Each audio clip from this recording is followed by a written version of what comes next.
the size, the number of bureaucrats rose by an astounding 40%. And at the same time, we were giving $20 billion a year to private companies to do the work the bureaucrats weren't doing.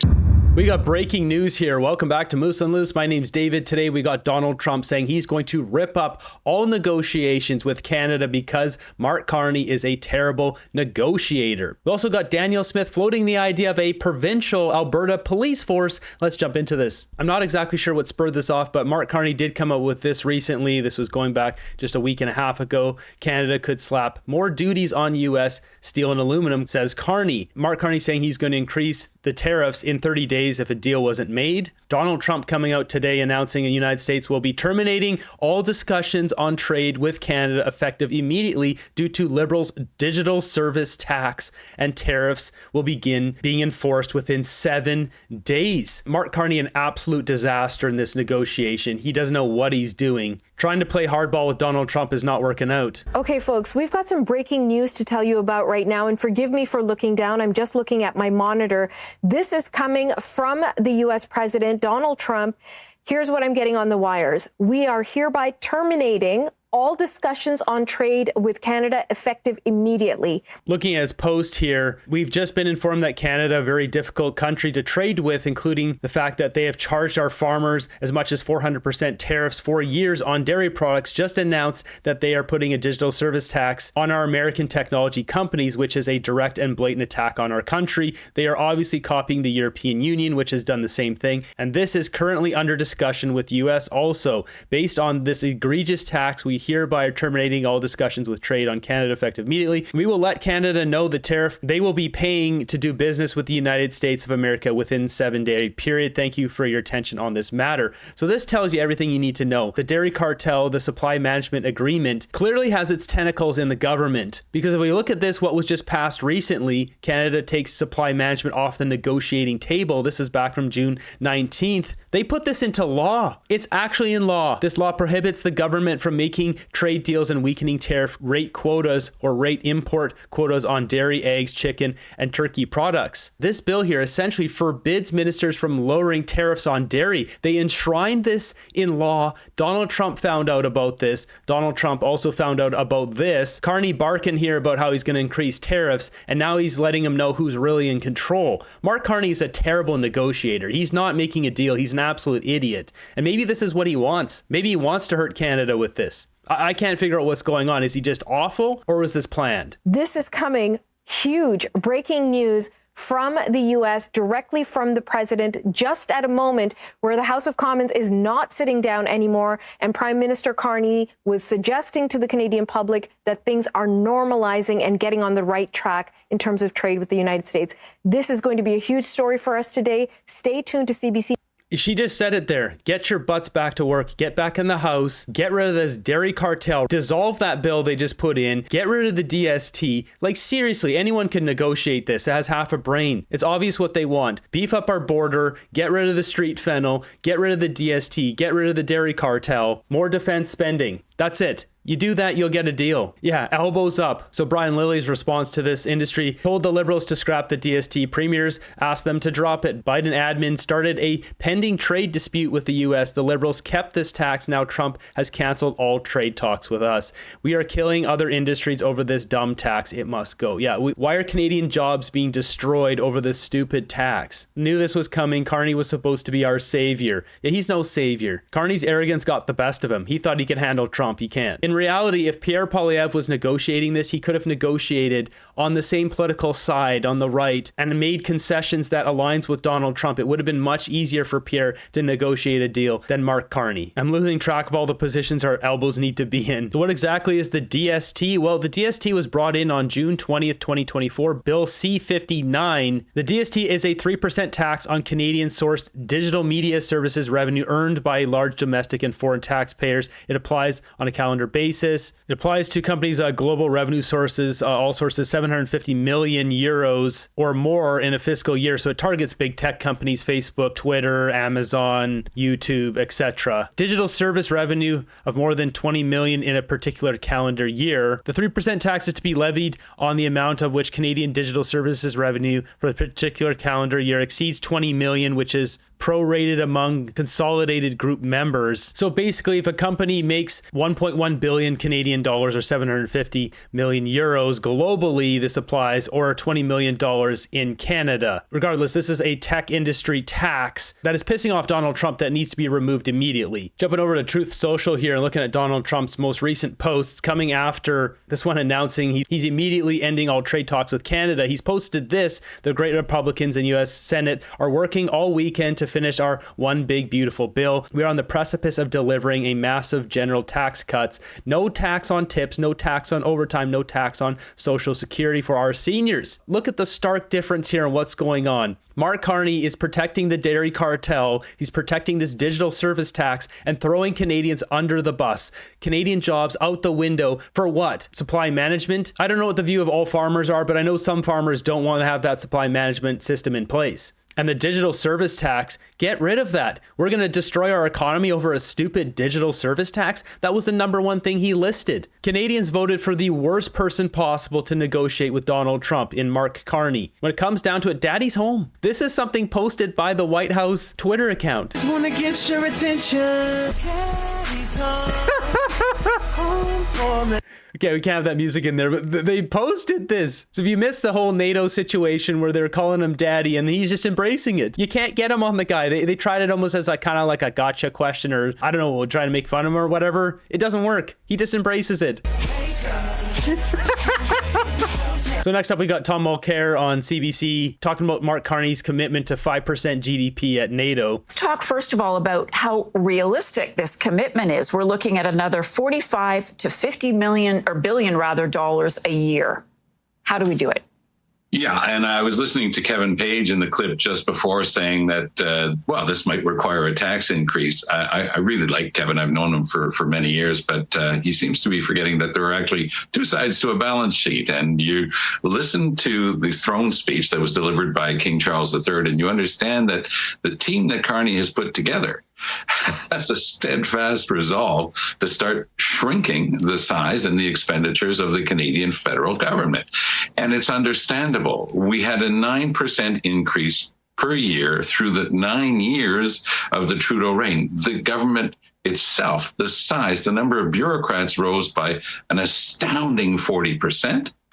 And at the same time, we were giving $20 billion a year to private companies to do the work the bureaucrats weren't doing. So obviously, things had completely broken down. There was no management. You can't talk about mismanagement. There was no management of the federal budget. So what we're seeing now is a proposed increase, a good chunk of which will be infrastructure. So we've been neglecting infrastructure on our coasts, our ports.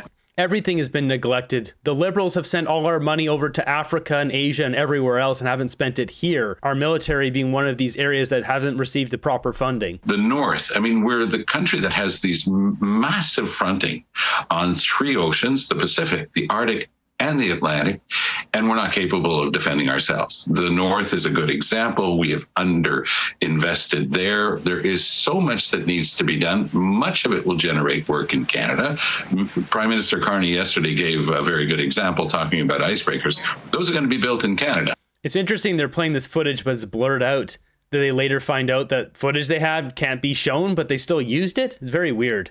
Unlike the BC ferries that for some reason are being built by companies in China that are related to the government. But I think that that's going to have to change as well. And the Canadian government is actually financing that, bizarrely enough. But with regard to defense spending, I think, Marcy, it's not bizarre when you look at all the links between Mark Carney and Justin Trudeau in China. I mean, Mark Carney's business partners was Xi Jinping, a U.S. business leader who went to go meet with Xi Jinping. It's not really that surprising. Mark Carney met with the JCCC, an organization directly tied with Xi Jinping. It's funny because now I got these sources on this Carney Lie Tracker. I can find a lot of this stuff very easily now, such as the JCCC right here, denied meeting with Chinese-linked Jiangsu Commerce Council. The Liberals then had them delete this website, but of course it's backed up on archive.org, which is what this link is here. There it is, slowly loading in straight on the JCC. This is what the website used to look like, praising Mark Carney, a full page spread, praising him, showing him meeting with all the leaders. Mark Carney didn't like that. We can see how well connected he is with China. Justin Trudeau got a lot of his funding from China. Justin Trudeau met with a gangster from China. Yeah. It's false to simply affirm that that requires a tax increase. It doesn't. It requires some management. It does. And Canada has not had that for the past 9 years. And we're finally starting to get it with the team that Carney's put in place. Their job? To make the place work properly, to make it more efficient, the way you'd run anything else except the federal government under the Liberals of Justin Trudeau. So I think that there is hope.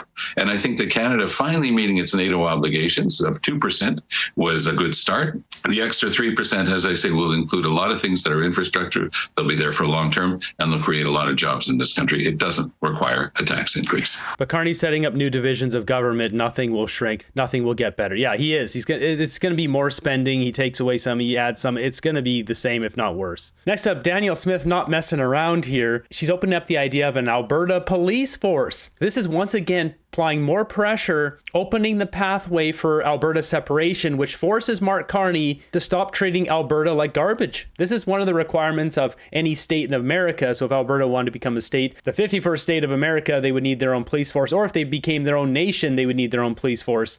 One idea being discussed by the panel is creating an Alberta police service to take over community policing from the RCMP.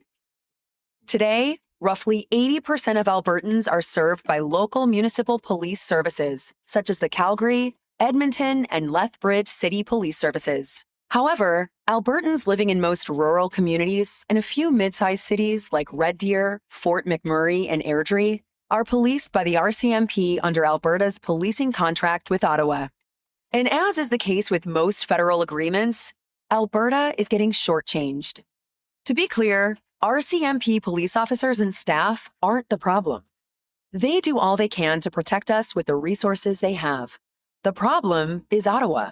Because the federal government is failing to provide the number of promised officers and resources to Alberta communities under the policing contract, response times are slow, staffing is stretched thin, and officers are often moved across the country at a moment's notice, resulting in little connection to the Alberta communities they serve.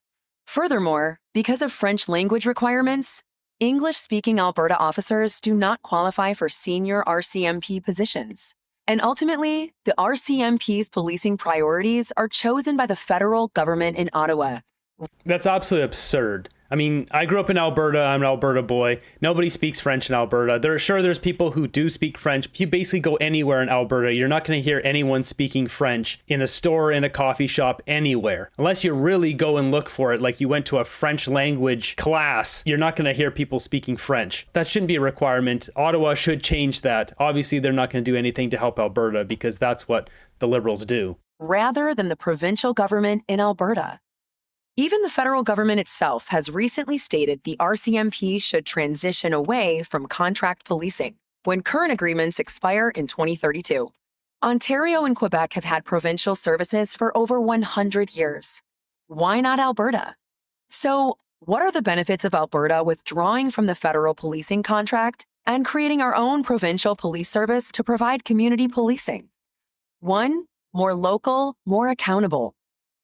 An Alberta police service would be run by and for Albertans, accountable to our province, and not to the federal government in Ottawa. Police officers and support staff could build long-term careers in the Alberta communities they know and love. And any current RCMP officers and support staff working in Alberta would be invited to join a new Alberta police service. 2. Safer rural communities. With local recruitment and stable placements, rural response times would improve considerably from where they are now, and coverage would become more reliable and tailored to each municipality and region. This is especially important in underserved rural Alberta communities. 3. Flexible, made-in-Alberta solution. Most Albertans already have local police services.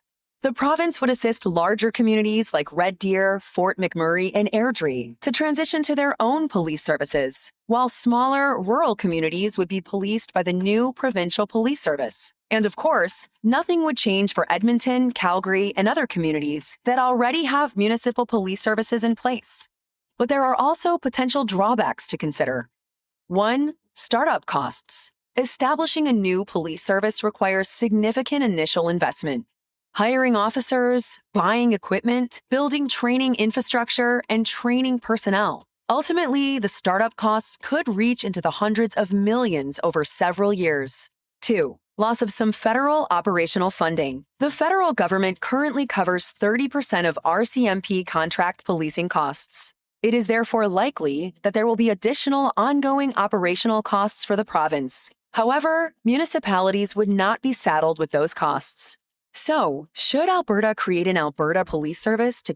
I mean, realistically, Alberta should just send that amount, $200 million less to the government. I know they are mandated to send the redistribution payments every year, but in a common sense world, that's what would happen. Losing 30% contribution from the federal government is a pretty big drawback. Yeah, that is the biggest negative of this program. A lot of people saying, like, stop talking and get it done. About time. So there seems to be some support. The referendum will ultimately decide. No foreigners in law enforcement, none. I agree with that. The problem is when you have someone whose loyalty goes to another country first, then they start acting in that country's best interest. And you see laws change, you see people getting protected that should be going to jail, say protesters, and it just keeps spiraling out of control. I think ultimately for an immigrant to become a police officer, there should be a certain amount of time that is required to be living in Canada, essentially showing loyalty to our country before one could apply. I don't think someone who's just been here 1 or 2 or 3 or 5 years should be a police officer. I think it should be at least 10, maybe 15 years. There has to be some check on loyalty to our country, so